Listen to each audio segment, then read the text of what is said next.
तुळुनाडू म्हणजेच कर्नाटक आणि केरळचा किनारी भाग, इथे शेकडो वर्षापासून एक परंपरा आहे जिला म्हणतात भूतकुळा किंवा दैव उपासना. ही केवळ पूजा नाही, हा एक नाट्यमय धार्मिक विधी आहे ज्यामध्ये स्थानिक दैवाचा अवतार घेतलेली व्यक्ती भव्य पोशाख, मुकुटे आणि नृत्याद्वारे गावकऱ्यांच्या प्रश्नांना उत्तर देते, न्याय करते आणि आशीर्वाद देते. पंजुर्ली ही एक अशीच देवता आहे.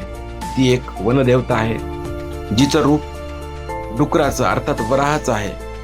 पुराणकथेनुसार भगवान शंकराच्या कैलास पर्वतावरील उद्यानामध्ये एक डुक्कर अर्थात वराह वास करत होता. त्याच्या मृत्यूनंतर पार्वती मातेने त्याचे एक लहान पिल्लू पार्वती मातेने त्याच उद्यानामध्ये ठेवून घेतले. कालांतराने ते पिल्लू मोठे झाले आणि मोठे झाल्यानंतर त्याने त्या वनाचा, त्या उद्यानाचा विध्वंस करायला सुरुवात केली. हे बघून शिव अतिशय क्रोधित झाले, पण पार्वती मातेच्या विनवणीमुळे त्यांनी त्या वराहाला मृत्यूदंड न देता पृथ्वीवर जाण्यास सांगितले आणि त्याला एक वरही दिला. आणि त्या क्षणापासूनच तो दैवी आत्मा पंजुर्ली देव म्हणून पूजला जाऊ लागला.